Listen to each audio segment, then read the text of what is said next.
the sky above New Delhi, India, two aircraft communicate with the control tower.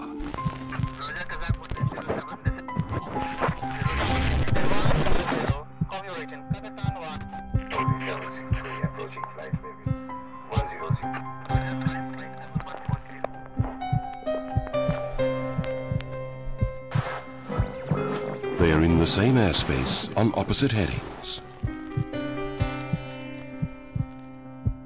The probability of their colliding in mid-air is 1 in 100 million.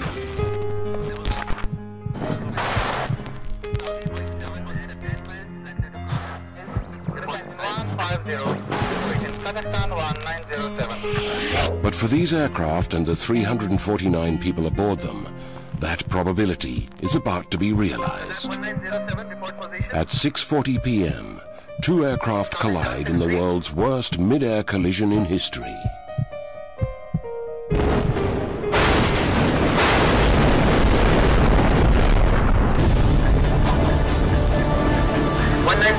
Delhi.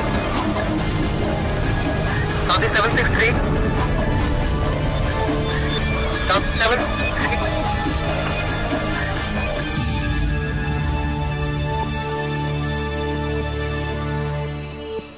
The Indira Gandhi International Airport, New Delhi, India. November the 12th, 1996. The evening shift started as any other would. 5:30 was a demanding time for the air traffic control tower.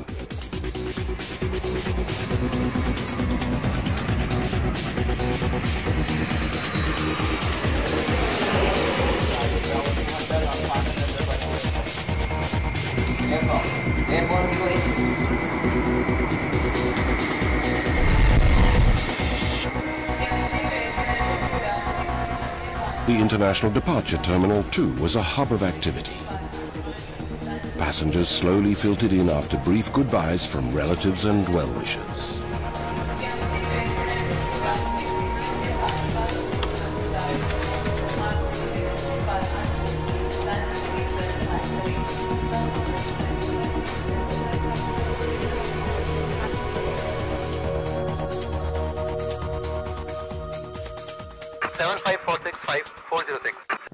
The evening also started, as any other day would, for V.K. Dutta, a senior air traffic controller. He was about to finish his regular shift. His responsibility was to guide all incoming traffic to Delhi Airport. On November the 12th, 1996, he was also responsible for all outgoing traffic.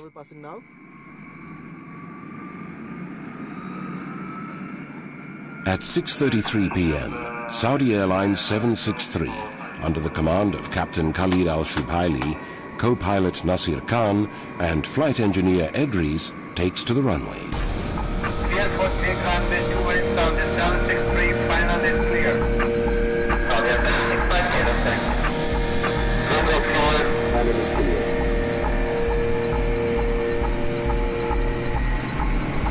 D1 rotate.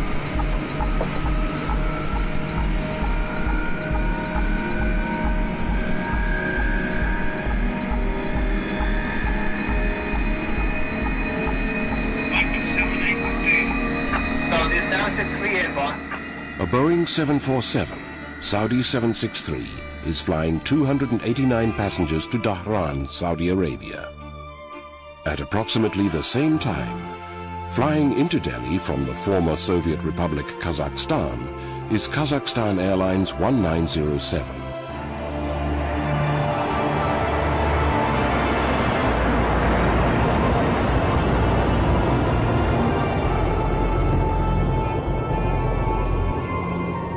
It is commanded by Captain Cherepanov and co-pilot Jangirov, who is flying the aircraft.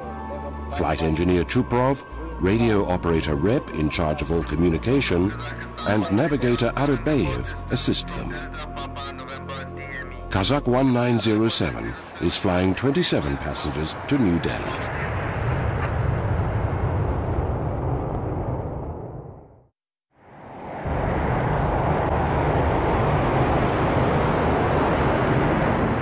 Three minutes after takeoff from Delhi Airport, on board Saudi 763, 16-year-old Sarab and 14-year-old Gaurav are excited.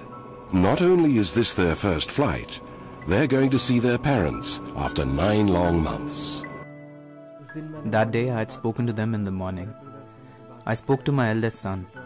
The younger one was sleeping. I thought they're coming today. We'll get to talk a lot. Why wake him up? This was their first flight. They checked in by themselves, did everything on their own. Went through security checks and then boarded the aircraft. It was their first flight. This was their last flight as well. 35-year-old Farah Mumtaz is torn between leaving her daughters in Delhi and visiting her husband in Jeddah. I was the last one to say goodbye. When I hugged her, she told me to behave and not trouble anyone. My mother was leaving for 15 days. We had never stayed away from her for that long. We were crying when she left home. I don't know why, but I felt that this was the last time I was seeing her. Mohammed Tahir, his wife Rihanna and their 8-month-old son Taimur are finally on their way to Al Jubail near Dhahran. A week ago, they had to cancel their ticket. Their son was unwell. The memories are the only thing I have of them. I had a horrific vision the night before they left. In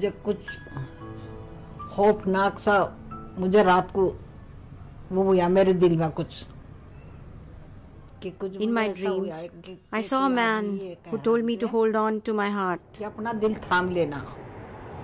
2 aircraft are in the same airspace on opposite headings. The probability of their colliding head-on in the air is 1 in 100 million. Yet it happened. Why?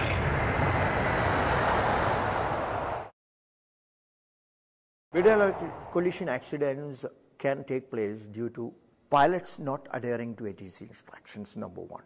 Number 2, error in the instrument readings. Number 3, erroneous instructions by the air traffic controller.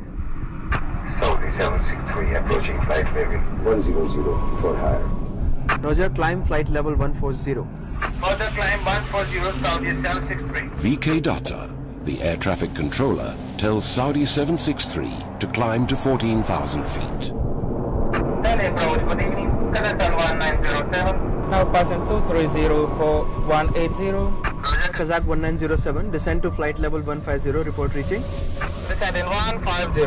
Copy reaching Kazakhstan 1907. He then instructs Kazakh 1907 to descend to 15,000 feet. Saudi 763 approaching 140 for higher. Roger.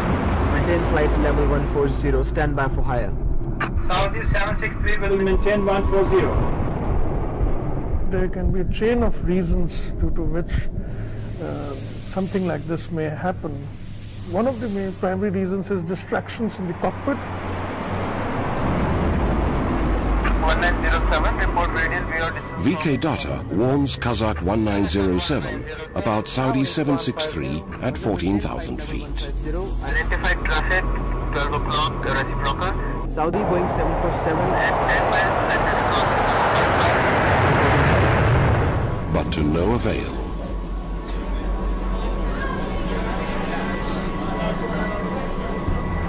At 6:40 p.m., the seemingly impossible happens.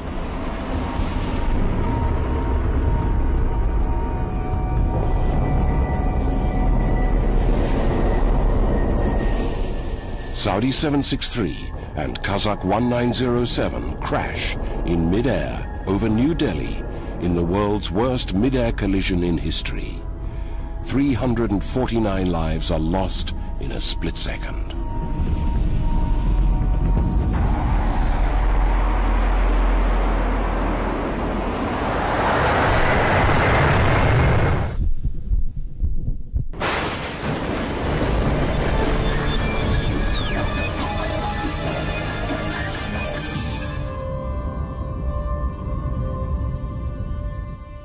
I was actually leaving office when my input editor, Suparna Singh, said, Vishnu, there is some news which is coming in which we'd like you to check out. News of a possible disaster, possible air crash. We drove out from Delhi, we drove into Haryana, At that stage, we didn't have any information about just where the crash had taken place, so we just proceeded in a general direction.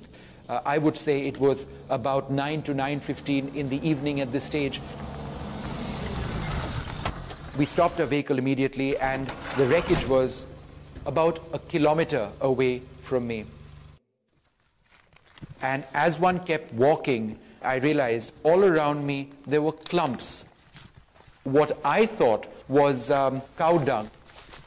And it wasn't too long, perhaps just a few seconds, when I realized that, look, maybe these clumps aren't manure at all, that perhaps this could be debris or perhaps it could be something else. And I immediately told Tulsi, my camera person, to switch on his camera light. Tulsi, switch on the light. And immediately we saw all around us,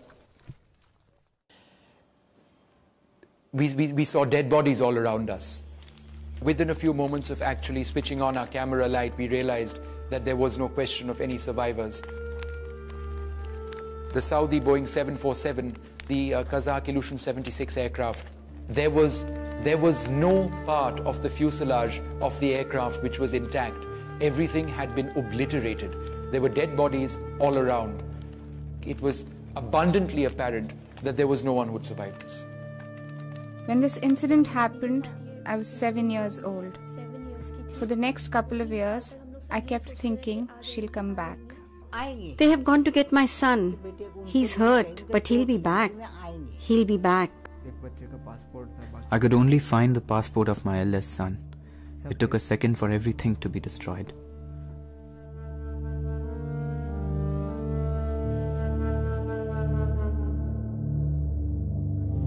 There were no survivors. 349 lives are lost in a split second in the world's worst mid-air collision in history. Overnight, the small town of Cherki Dadri, where the two aircraft went down, shot from obscurity into the annals of aviation history to be synonymous with death and destruction. Forever.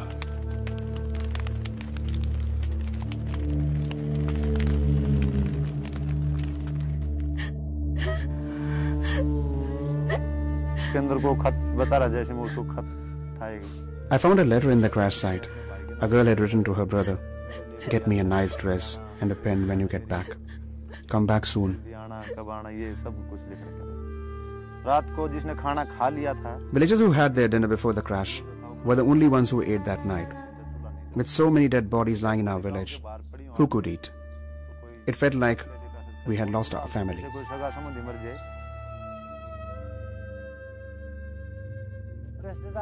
Relatives came looking for their people. They asked us to help, but how could we identify them? They were beyond recognition. Some of them couldn't speak. Their pain was evident.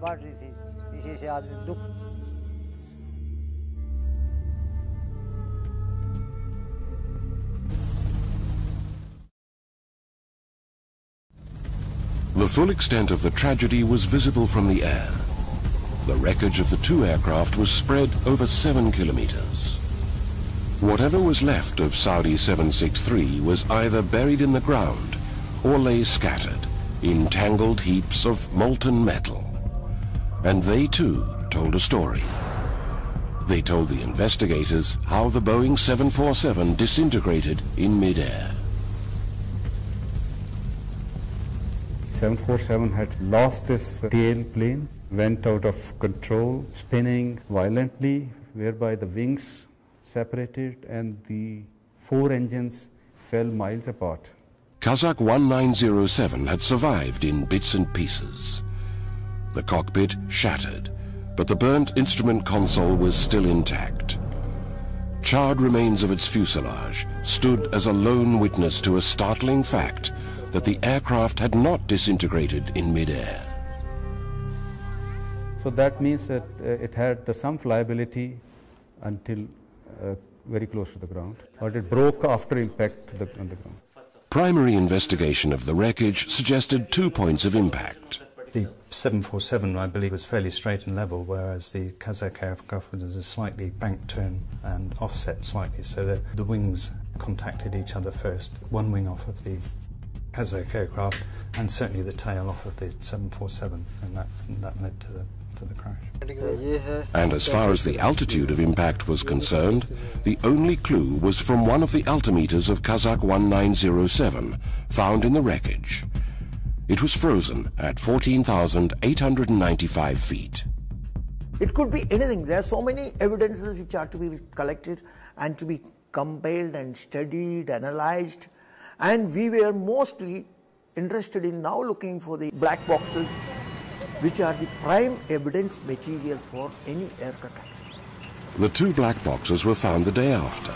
The Indian Court of Inquiry, the investigation agency, sealed the black boxes and sent them for decoding. While Kazakh 1907's black box would be decoded in Moscow, Saudi 763's black box would be decoded in the United Kingdom. But to begin with, the investigation headed not too far from Cherki Dadri to the Air Traffic Control, the ATC. What happened is something which should not have happened has happened. No ATC in the world would ever like a mid-air collision accident to take place. And immediately it is felt that it could be a mistake on their part. That would be the normal reaction. The unblinking, watchful eyes that stare at the radar screen day in and day out are human. And sometimes it is human error that results in a potentially disastrous consequence. He might just give you a wrong altitude clear too. There have been various incidences where the ATC controller has given wrong altitude clearance, due to which accidents have taken place. When VK Datta took over his shift on November the 12th, 1996, he brought with him more than 10 years of experience and proficiency as an air traffic controller. Was it possible that he had given incorrect instructions that led to the mid-air collision? The first course of action for the investigators was to replay the ATC tapes. 8 minutes from impact, Saudi 763, after takeoff, contacts VK Datta. Saudi 763 airborne. Saudi 763 identified on departure. Climb flight level 100 initially, stand by for higher. Initially flight level 100, stand by for higher. Saudi 763. He asks them to climb to flight level 100 or 10,000 feet. Kazakh 1907 is close to 23,000 feet. 6 minutes from impact, Kazakh 1907 at 23,000 feet contacts him. Kazakhstan 1907. Roger, Kazakh 1907, descend to flight level 150, report reaching. Descend in 150, call you reaching Kazakhstan 1907. VK Datta clears descent to flight level 150 or 15,000 feet. Saudi 763 is close to 10,000 feet. 4 minutes from impact, Saudi 763, now at 10,000 feet, contacts him for further ascent. 100 for higher. Roger, climb flight level 140. Further climb 140, Saudi 763. VK Datta clears ascent to flight level 140, 14,000 feet. Kazakh 1907 is now at 15,000 feet. 1.5 minutes from impact, Saudi 763 asks VK Datta for further instructions. Approaching 140 for higher. Roger, maintain flight level 140, stand by for higher. Saudi 763 will maintain 140. He asks them to maintain 14,000 feet till further notice. Kazakh 1907 is at 15,000 feet.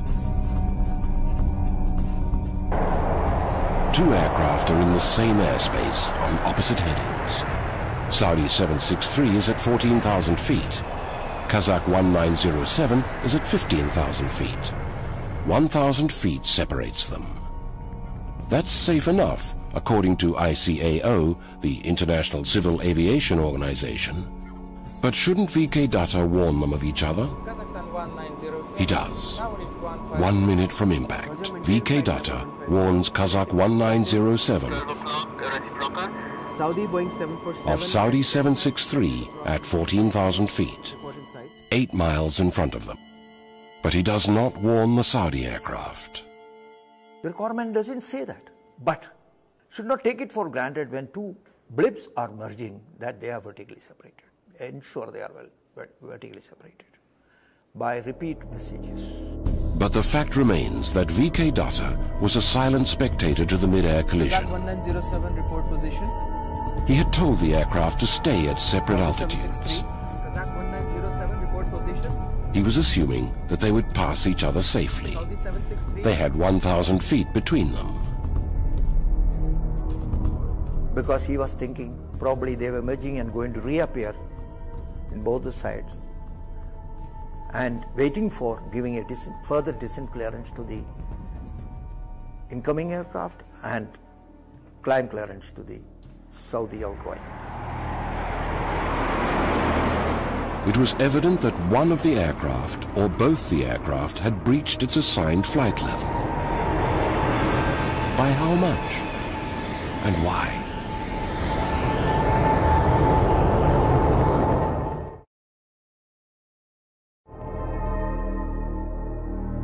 Three months after the accident, on a cold February morning in Moscow, the black box of Kazakh 1907 was cut open. The investigators heard the voices of the Kazakh crew for the first time. Kazakh 1907, report radial view, this is the immediate department member. Kazakh 1907 now reached 1500, 46 miles from Delta Papa November, radio 610. Roger. Maintain flight level 150, identify traffic, fellow clock, reciprocal, Saudi, Boeing 747 at 10 miles, likely to cross to another 5 miles. Report if inside. Maintain 150, Kazakh 1907. It was clear from the tape that the air traffic controller instructed the Kazakh crew to stay at 15,000 feet. He also told them to look out for the Saudi aircraft and to report back once they had sighted it. The turning point of the investigation was when the digital flight data recorder that records altitude, speed and other technical parameters was decoded. It ruled out technical malfunction. The altitude of impact could not be calculated with accuracy. It had a huge margin of error. But the graph revealed a startling fact. Kazakh 1907 had descended below 15,000 feet. This was a point which we all had in our mind at the time. Why? If a pilot is told to maintain certain level and if he doesn't maintain, there must be some reason for it. You can argue that the crew made an error and just descended, but it's the puzzling part is building up why, in fact, if they made an error, why they made an error, and trying to piece that together. The possible answer to that question lay with the sole eyewitness to the mid-air collision, Captain Timothy J. Place of the United States Air Force. He was flying into New Delhi Airport at the same time. He had seen the collision from 20,000 feet. We descended down beneath 20,000 feet.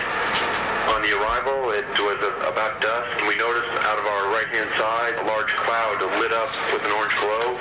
At first, we thought it would be lightning, but the glow stayed and became brighter in intensity, lit up the area very bright. Two fireballs seemed to appear heading in our general direction, not in our immediate vicinity, diverging away from each other.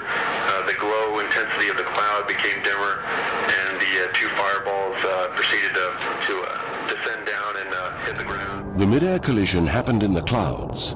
Is it possible that Kazakh 1907 had descended due to bad weather? It had happened before. On December the 19th, 1973, the Delhi airport is enveloped in a thick fog. Visibility is down to 1,000 meters. A Lufthansa Boeing 707 undershoots the runway and crash lands 1,500 feet short. The inquiry commission finds out that the co-pilot who was flying the aircraft did not monitor the descent adequately. He was too busy trying to land the aircraft in the sudden haze and thick fog that impaired his visibility. Could the same thing have happened to Kazakh 1907? Could they have been caught in a freak weather condition? Did co-pilot Jangirov not monitor the altitude? Could he have been too busy battling bad weather? The sorts of weather conditions that can cause an aircraft to lose a great deal of altitude are things like thunderstorm activity, where you get updrafts and downdrafts in the centre of a thundercloud. That could have caused one of them to descend or another to climb. But on November the 12th, 1996, the Met Department had not issued a severe weather warning. It was slightly foggy, there were scattered clouds, and that was about it. Most importantly, Kazakh 1907's cockpit voice recorder did not record any intra-cockpit conversation relating to bad weather. Neither did the digital flight data recorder record sudden changes in the aircraft's movements, nor any severe weather condition. There was no sudden descent. Kazakh 1907 had descended gradually. I don't think that the actual weather conditions would have caused the Kazakh aircraft to descend at all. It was like a jigsaw puzzle whose pieces just didn't fit. Kazakh 1907 had descended below its assigned 15,000 feet. But the altimeter found in the wreckage was frozen at 14,895 feet. If that's the altitude at which the collision occurred, it meant that even the Saudi aircraft had breached its assigned altitude. It had climbed above 14,000 feet.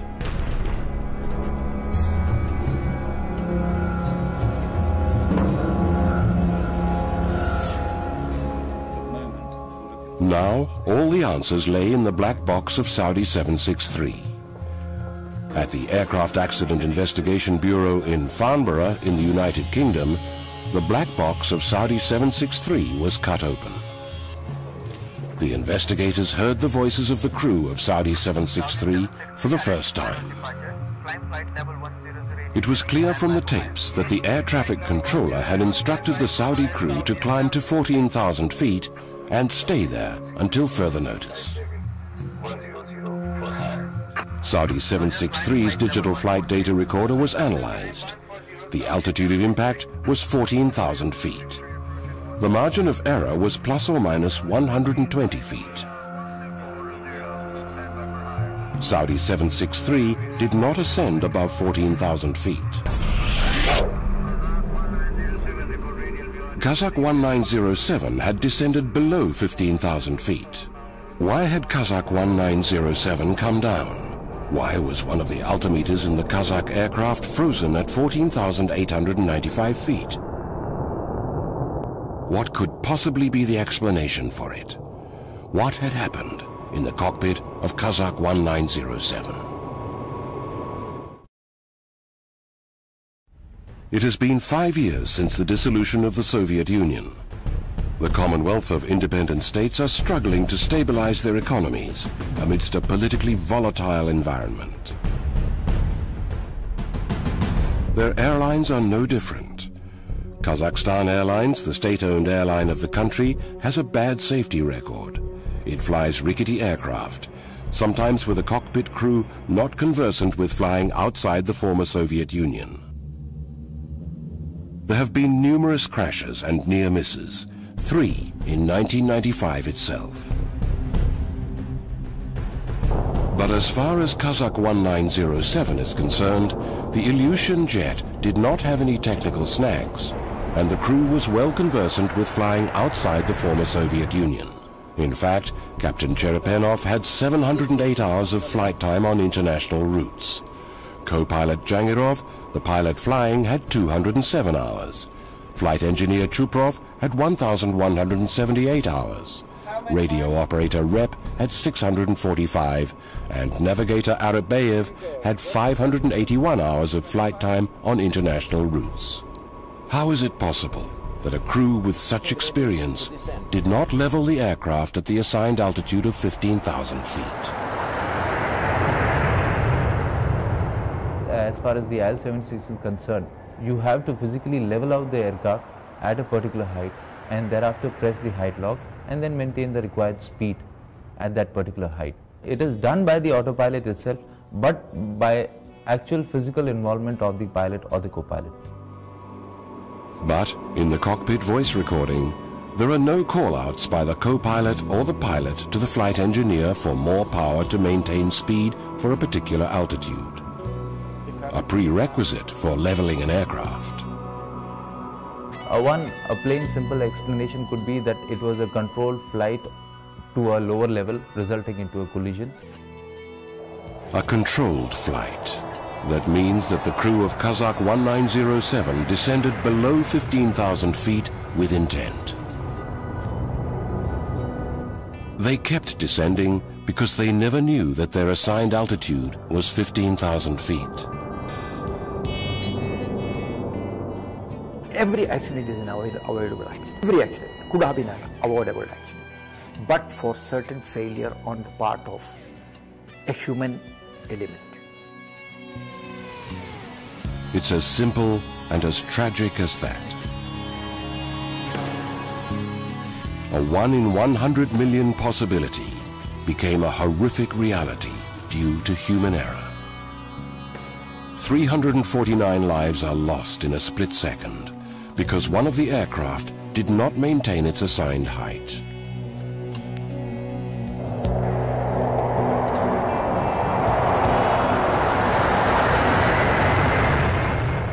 How could it all have happened?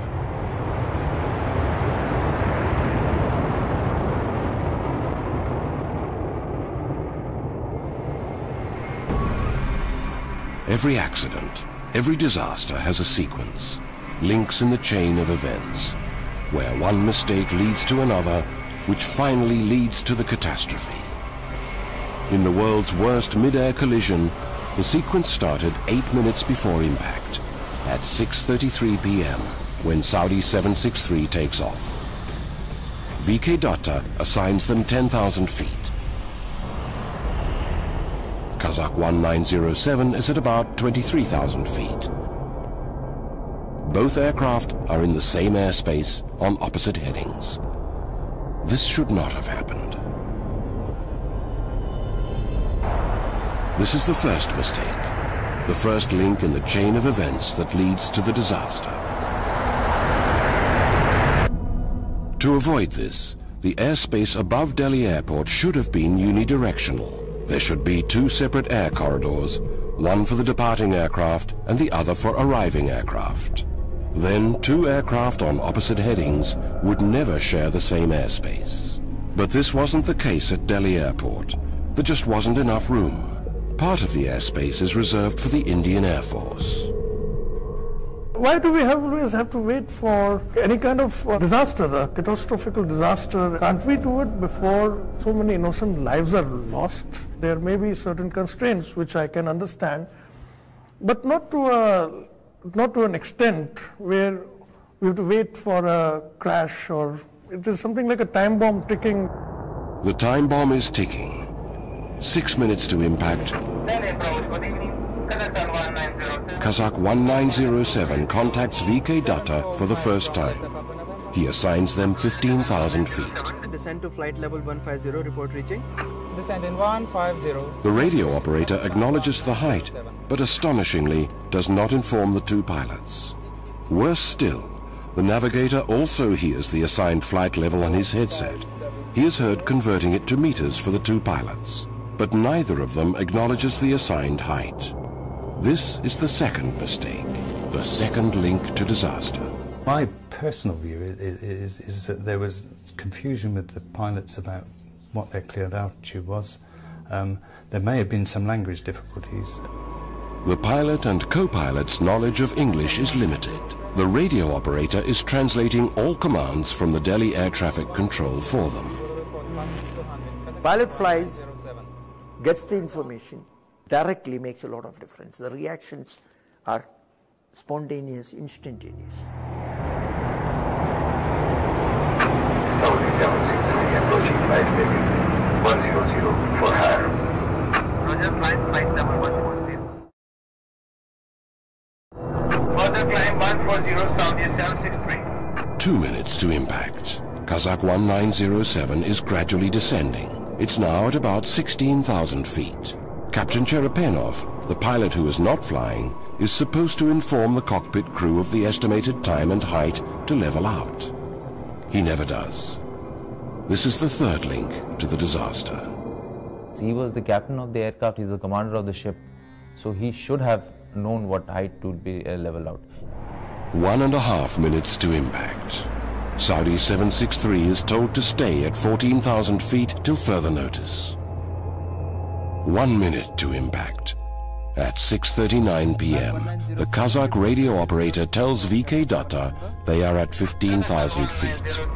Now reached 150. This is another extraordinary error. In reality, they are at 16,300 feet. The altimeter is on the front instrument console.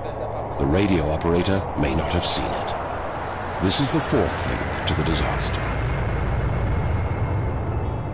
Seconds before impact, VK Datta tells Kazakh 1907 about Saudi 763 in front of them. 747 at 10 miles, set across another 5 miles. Report in sight. Kazakh 1907 is already below 15,000 feet. By the time he completes the transmission with the radio operator of Kazakh 1907, the aircraft is at 14,500 feet. Gradually descending, it enters into a cloud layer.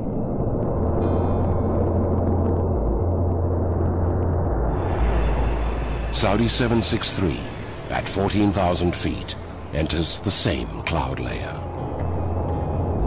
The first signs of trouble are heard in the Kazakh cockpit. The captain asks for the assigned flight level for the first time. Flight level have been ordered. Kazakh 1907 is still descending, now at about 14,100 feet. Saudi 763 is at 14,000 feet.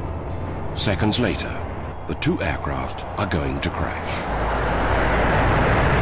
Even in these circumstances, with better equipment, the impending collision could have been averted. But SSR, or secondary surveillance radar, that can tell a controller the altitude of an aircraft is not installed in the Delhi Air Traffic Control. The controllers still work on archaic primary radar that can only tell them approximate headings. This means that VK Datta was not aware of Kazakh 1907's unauthorized descent. Saudi 763. The secondary surveillance radar had been in the offing, but mired in bureaucracy, the project lay to one side.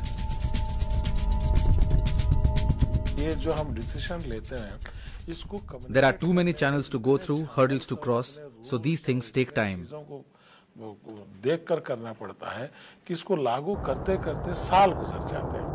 The fifth link to the collision is complete.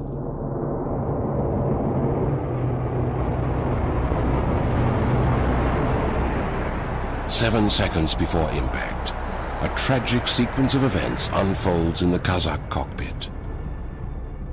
The flight engineer realizes that the aircraft has descended below 15,000 feet, their assigned flight level. He probably tries to accelerate to climb, but the captain asks him to hold on and not to accelerate. The flight engineer responds by calling out, "Holding." Holding.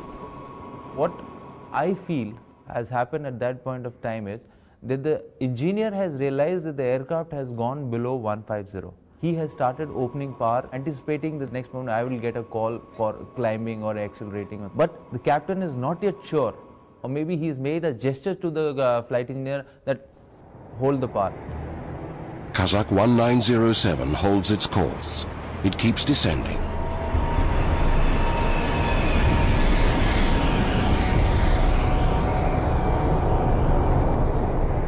The pilots of Kazakhstan Airlines 1907 don't know that their assigned altitude is 15,000 feet. What flight level have been ordered?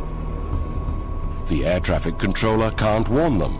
He doesn't have secondary surveillance radar. There is a last resort.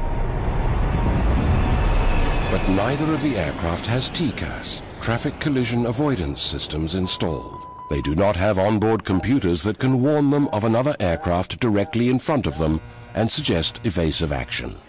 That is the last filter for collision avoidance, which is independent of any ground control, any ground radar. It is aircraft to aircraft. Collision avoidance systems give time which is sufficient in most cases to avoid collisions. But the Civil Aviation Ministry never made TCAS mandatory over Indian airspace by 1996. It took India a mid-air collision to implement these systems. The sixth and the final link to the collision is complete. 2 seconds to impact. Saudi 763 is at 14,000 feet. Kazakh 1907 is at about 14,000 feet. The radio operator shouts out a warning. The captain asks for full power. If only he hadn't. Kazakh 1907 would have passed safely below Saudi 763, but it's too late. The flight engineer opens full power on all engines. Kazakh 1907 accelerates to climb to 15,000 feet. There's chaos in the cockpit. Everyone's screaming. They have just seen Saudi 763 coming towards them.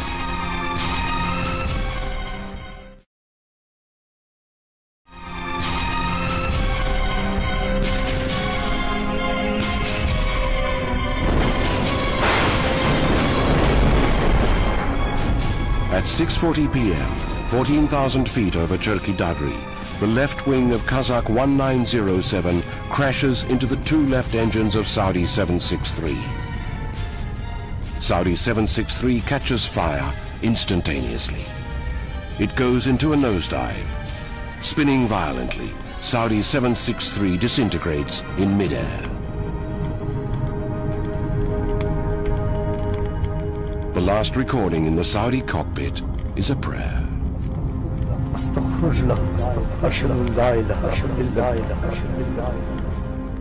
Kazakh 1907 keeps climbing. The altimeter, later found in the wreckage, freezes at 14,895 feet. The aircraft reaches 15,856 feet and then falls down to earth.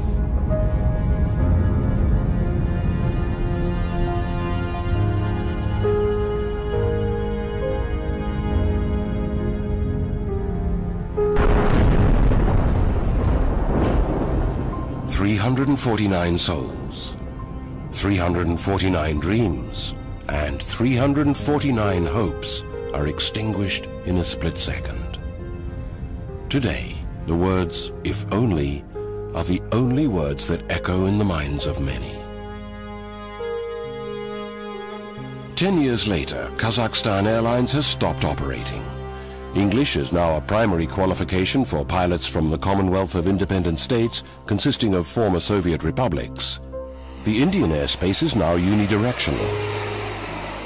All aircraft flying into it have TCAS, and the Delhi airport has secondary surveillance radar. This disaster served as a precursor to lots of improvements, but at what cost?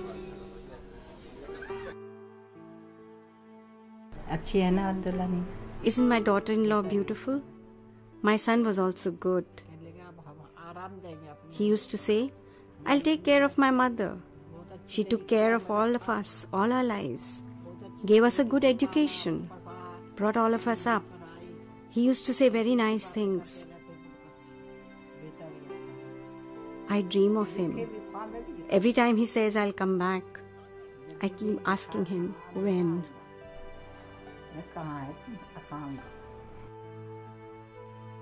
It is very difficult in life to lose young children. I only have their memories now. Even though it hurts me a lot, I definitely want to keep these memories. I planned so many things for myself, for my life. Everything finished in 1 second. मेरी mummy जहाँ तक लोग बोलते हैं कि बहुत ही अच्छे nature की थी. I remember having her around always, working in the same room where I would be, playing or doing my stuff. That's all I remember. I was very young. I miss my mother the most when I see other mothers with their daughters. करती हूँ जब मैं मतलब किसी और mummy को देखती हूँ